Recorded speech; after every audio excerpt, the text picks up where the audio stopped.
Hello दोस्तों, नमस्कार।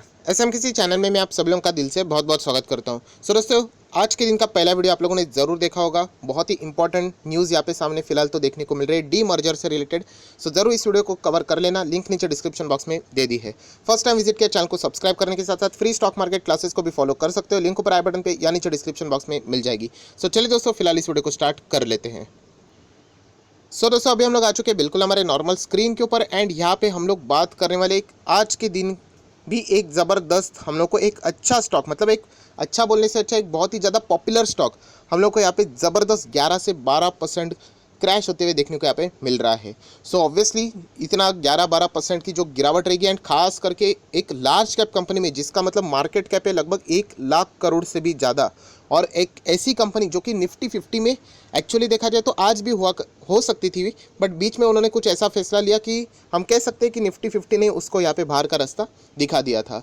सो हम लोग को यहाँ पे देखना है कि यहाँ पे इतनी बड़ी गिरावट क्यों है, उसके पीछे का कारण क्या है। इवन तो वो शेयर हमारे पोर्टफोलियो में रहे या ना रहे, क्योंकि जैसे मैंने आपको कहा है कि अगर ऐसी कोई एक्टिविटी हमारे स्टॉक्स के ऊपर अगर यहाँ पे आ जाती है तो हम लोगों को भी यहाँ पे अलर्ट रहना चाहिए कि क्या क्या कॉन्सिक्वेंसेस हम लोग को फेस करने यहाँ पे पड़ सकते हैं। सो सबसे पहले अगर आप लोग देखोगे स्टॉक सिर्फ 300 रुपये के आसपास से देखा जाए तो ये 300 रुपये के भी ऊपर था, बट आज के दिन आप लोग देख सकते हो लगभग 11.5% की गिरावट इस स्टॉक में होते हुए देखने को मिल रही है। एंड वो गिरावट भी अगर आप देखोगे तो 12 बजे के बाद हम लोग को देखने को यहाँ पे मिल चुकी है, मतलब एक पर्टिकुलरली न्यूज़ यहाँ पे आने वाली थी तब तक ये स्टॉक अपना जो प्रीवियस क्लोज था उसी के रेंज में यहाँ पे चल रहा था। एंड जैसे न्यूज़ सामने आ गई आप देख सकते हो बहुत ही ज़बरदस्त गिरावट, मतलब बाजार इंतजार कर रहा था एक पर्टिकुलरली न्यूज़ से रिलेटेड। जैसे मैंने शुरुआत में ही कहा कि कंपनी का मार्केट कैप देख लेना, 1,12,000 करोड़ का मार्केट कैप है, तो ये कंपनी कोई छोटी मोटी ऐसी वैसी कंपनी बिल्कुल भी नहीं है।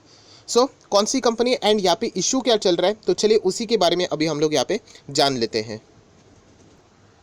सो दोस्तों, अभी आप लोग देख सकते हैं हम लोग आर्टिकल के ऊपर यहाँ पे आ चुके हैं एंड यहाँ पे हम लोग कह सकते हैं ये जो बातचीत यहाँ पे चल रही है वो है वेदांता कंपनी के ऊपर। यस, वेदांता का शेयर प्राइस हम लोग को 12 से लगभग 12% के आसपास 17 अगस्त को यहाँ पे गिरते हुए देखने को मिला है। एंड इसके पीछे का सबसे बड़ा मेन रीज़न है मद्रास हाई कोर्ट। यस दोस्तों, मद्रास हाई कोर्ट ने यहाँ पे वेदांता को यहाँ पे नोटिस इशू किया है। सो ये नोटिस क्यों इशू किया है, तो ऑब्वियसली इनसे रिलेटेड यहाँ पे केस चल रही थी। एंड केस किससे रिलेटेड चल रही थी, तो उसी से रिलेटेड अभी हम लोग को थोड़ा बहुत यहाँ पे जानकारी हासिल करनी है। तो सबसे पहले आप लोग यहाँ पे देख सकते हो कि वेदांता का जो अलग अलग प्लांट्स हम लोगों को यहाँ पे देखने को यहाँ पे मिल जाते हैं। सो उनकी एक यूनिट थी जो कि आप लोग यहाँ पे देख सकते हैं, ट्यूटिकोरिन यूनिट हम लोग यहाँ पे बात कर सकते हैं। एंड उस यूनिट्स के हिसाब से जो परफॉर्मेंस हम लोग को देखने को मिलता था, जहाँ पे वो साइट पे बिजनेस चलता था, जिस तरीके से बिजनेस यहाँ पे चलता था वो हम कह सकते थे कि एनवायरनमेंट के लिए अच्छा परफॉर्मेंस नहीं देते थे। मतलब आप लोग यहाँ पे देख सकते हैं PIL यहाँ पे फाइल किया गया था इस कंपनी के अगेंस्ट ट्यूटिकोरिन यूनिट के हिसाब से। सो एग्जैक्टली यहाँ पे चलता क्या था वही अभी हम लोग को यहाँ पे देखना है। सो दोस्तों, आप लोग देख सकते हैं ये जो मैटर है वो कोई अभी का मैटर नहीं है, ये मैटर है लगभग 2018 या फिर उससे भी पहले हम लोग को ये चीज़ें देखने को यहाँ पे मिली थी। सो आप देख सकते हैं कंपनी की जो ट्यूटिकोरिन यूनिट हम लोग को देखने को मिल रही थी वो हम लोग को 2018 से बंद होते हुए, मतलब बंद करने पड़ी थी कंपनी को यहाँ पे, क्योंकि उनके ऊपर बहुत ही संगीन आरोप थे पोल्यूशन से रिलेटेड। यस दोस्तों, क्योंकि यहाँ पे बताया जा रहा था कि जो वेस्ट हैंडलिंग रहता है या फिर जो मटेरियल डिस्पोज करना होता है, जिस मतलब हम कह सकते हैं ऐसी कुछ चीज़ें रहती है जो कि प्रदूषण मतलब एनवायरनमेंट के लिए अच्छी बात यहाँ पे नहीं है। सो उससे लेकर यहाँ पे वेदांता की जो ये यूनिट है वो इतना ज़्यादा हम कह सकते हैं सीरियस नहीं था। सो प्रॉपरली इन चीज़ों को हैंडल नहीं किया जा रहा था एंड इसीलिए यहाँ पे PLI फाइल कर दिया जा चुका था मद्रास हाई कोर्ट में कि ये कंपनी का जो ये बिज़नेस इस तरीके से चल रहा है वो अच्छा फिलहाल देखने को यहाँ पे नहीं मिल रहा है। एंड इसी से रिलेटेड फाइट हम लोग को यहाँ पे लगभग 2 से 3 साल तक चलते हुए देखने को यहाँ पे मिल रही थी। एंड उससे रिलेटेड रिस्पॉन्स आज हम लोग को यहाँ पे देखने को यहाँ पे मिला है, वो भी ड्यूरिंग द मार्केट। सो दोस्तों, अभी आप लोगों को पूरा सीन यहाँ पे समझ में आ गया होगा। अभी मैं अगर आप लोगों को ये सारी चीज़ें पढ़कर बता दूंगा तो फटाफट अभी आप लोगों को यहाँ पे ये चीज़ें कैच हो जाएगी। जैसे कि आप देख सकते हैं वेदांता का शेयर 12% गिरा 17 अगस्त को after the Madras high court issue the notice to the company on remediation of a contaminated site at a Tuticorin unit.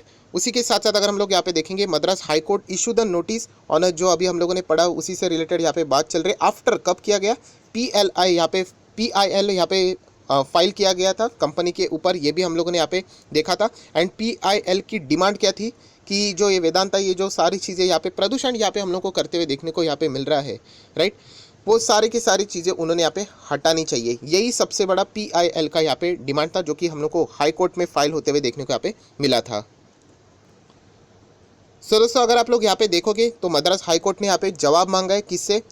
Vedanta से। आप देख सकते हैं, the company has been given 5 weeks to respond to a notice. मतलब हम लोग कह सकते हैं 5 वीक्स मतलब एक हफ्ता, तो मतलब एक महीना तो हो ही जाता है, तो हम लोग कह सकते हैं ये हम लोग को लेट सितंबर तक इससे रिलेटेड नेक्स्ट सुनवाई यहाँ पे देखने को मिल जाएगी। सो 5 हफ्ते में यहाँ पे मद्रास हाई कोर्ट ने जवाब मांगा है वेदांता से, इससे रिलेटेड ये सारा मैटर। सो यहाँ पे वेदांता एक्सपेक्ट कर रहा था कि इनके खिलाफ ऐसा कोई डिसीजन नहीं आएगा। ऑब्वियसली दोनों पार्टी से यही कहना होता है कि वही केस यहाँ पे जीतेंगे, बट फिलहाल जो यहाँ पे झटका लगा है वो वेदांता को यहाँ पे ज़रूर लगा है। सो वेदांता को अभी इस सवाल का यहाँ पे जवाब देना पड़ने वाला है, जो कि हम लोगों को 5 हफ्ते के बाद हम लोग को इससे रिलेटेड आगे का सारा खेल समझ में यहाँ पे आ जाएगा।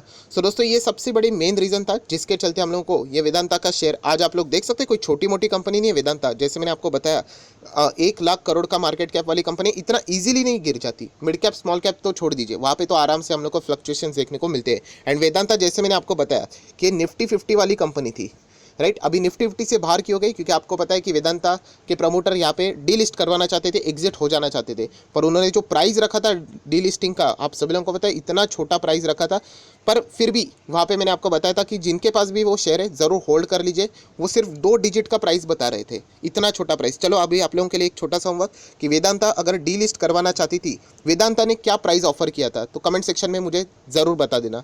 और दोस्तों, यहाँ पे रिटेल इन्वेस्टर बच गए, क्योंकि आपको मैं बताना चाहूँगा वहाँ पे LIC था, LIC के पास इसका बहुत ज़्यादा हिस्सा है। एंड LIC ने जो कई प्राइसिंग, वो तो सीधा 200 300 250 300 के ही आसपास उन्होंने प्राइसिंग बताई थी। और यहाँ पे वेदांता के प्रमोटर ने ये मतलब ग्रुप ने यहाँ पे ऑफर किया था वेदांता ने, वो सिर्फ डबल डिजिट का प्राइस, मतलब बहुत ही सस्ते दाम में वापस सारे शेयर्स यहाँ पे वो बायबैक करने यहाँ पे जा रहे थे। बट LIC के होने के कारण रिटेल इन्वेस्टर यहाँ पे बच गए, वरना रिटेल इन्वेस्टर यहाँ पे भी हम लोग को साफ होते हुए देखने को यहाँ पे मिल सकते थे। मतलब सस्ते दाम में यहाँ पे माल उठाने की कोशिश यहाँ पे कर रही थी, वहाँ पे LIC ने अच्छा खासा यहाँ पे हम लोग को कंट्रोल लेते हुए देखने को मिला है। आप लोग देख सकते हैं शेयर होल्डिंग पैटर्न।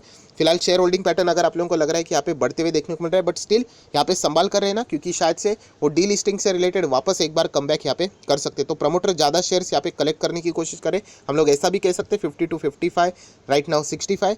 सो थोड़ा सा आप लोगों ने यहाँ पे अलर्ट रहना चाहिए। हर एक कंपनी, देखिए प्रमोटर होल्डिंग बढ़ना ही एक अच्छी बात रहती है, बट हर एक कंपनी में क्या चल रहा है उसका थोड़ा बहुत आप लोगों को अंदाज़ा होना चाहिए। वेदांता की बात करें तो डीलिस्टिंग से रिलेटेड कोई चीज़ यहाँ पे फ्यूचर में भी वापस कंटिन्यू हो सकती है, तो इसीलिए आप लोगों ने इस शेयर में जाने से पहले 10 बार विचार यहाँ पे करना चाहिए। फॉरेन इन्वेस्टर भी आप देख सकते हैं इस एक्टिविटी के बाद, डीलिस्टिंग की जब यहाँ पे मतलब बात सामने आ गई थी, उसके बाद धीमे धीमे करके वो भी हम लोग को निकलते हुए देखने को मिल रहा है। एंड DIS भी हम लोग को निकलते हुए देखने को यहाँ पे मिल रहे हैं। सिर्फ एक बड़ा DIS यहाँ पे खड़ा है, तो हम लोग यहाँ पे कह सकते हैं LIC, yes, life insurance corporation of India, वो यहाँ पे अभी भी यहाँ पे हिस्सा लेकर खड़ा है। 5.58 था, इनफैक्ट उन्होंने तो हिस्सा और भी थोड़ा बहुत यहाँ पे बढ़ा दिया है 5.75। सो LIC अच्छा खासा इन लोगों के मतलब डीलिस्टिंग के प्लान के बीच में वापस यहाँ पे थोड़ा बहुत आ सकता है। पब्लिक की अगर हम लोग बात करें तो पब्लिक भी थोड़ा बहुत यहाँ पे हम लोग को एग्जिट होते देखने को मिल रही है। सो वेदांता की बात करें तो कंपनी कैसे, कंपनी में एक ही कहना चाहूँगा, इन्वेस्टमेंट करने के हिसाब से ये कंपनी ठीक नहीं लगती है। मतलब अगर आप लोग यहाँ पे इनका 1 साल का चार्ट पैटर्न देखोगे तो सारे स्टॉक्स भागे हैं, 134% रिटर्न देखने को मिलेंगे। 5 साल की बात करोगे तो आप लोग देख सकते हैं, एंड यहाँ पे मैक्सिमम चार्ट पैटर्न देखोगे तो पूरा खेल समझ में आएगा, जो कि एक सबसे बड़ा फैक्टर होता है, जो कि एक लॉन्ग टर्म इन्वेस्टमेंट के लिए एटलीस्ट रिटेल इन्वेस्टर ने लॉन्ग टर्म चार्ट पैटर्न इनका देखना ही चाहिए कि कैसा था। सो आप देख सकते हैं chart pattern ups and downs देख लेना, तो ये स्टॉक ट्रेडिंग के लिए ठीक है, हम लोग ऐसा यहाँ पे कह सकते हैं। हालांकि ट्रेडिंग के लिए भी इतना बड़ा अप्स एंड डाउन्स नहीं चाहिए, छोटा छोटा अप्स एंड डाउन्स चाहिए होता है शॉर्ट पीरियड स्पैम में।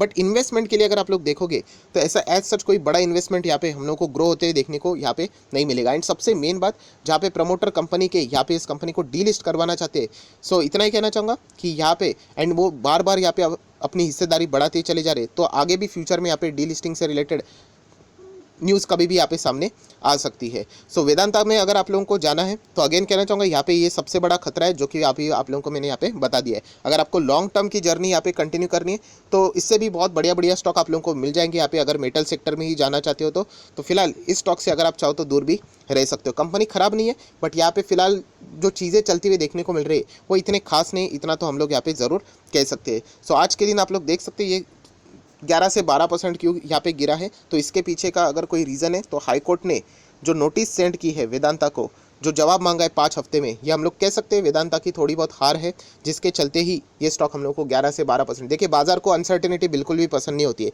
एक बार कोर्ट की चीज़ें स्टार्ट हो गई तो बहुत ज़्यादा दिक्कतें यहाँ पे हो जाती है। आप देख सकते हैं 2018 से वो प्लांट भी बंद हो गया, मतलब बंद करना पड़ा पोल्यूशन के कंसर्न से रिलेटेड। सो ये बातें बहुत ही ज़्यादा मटेरियल भी होती है, तो इसको हल्के में लेना नहीं होता है।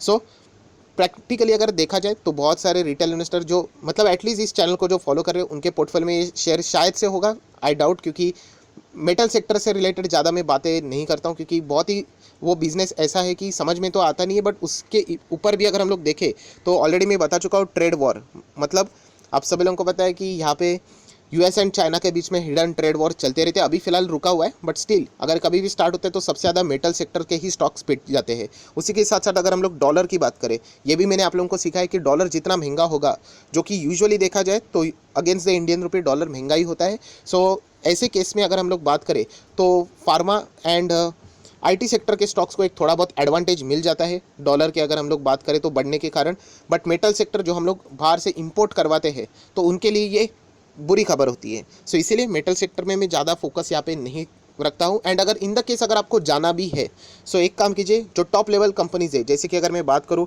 टाटा स्टील के साथ आप लोग चाहो तो एक बार जा सकते हो, राइट।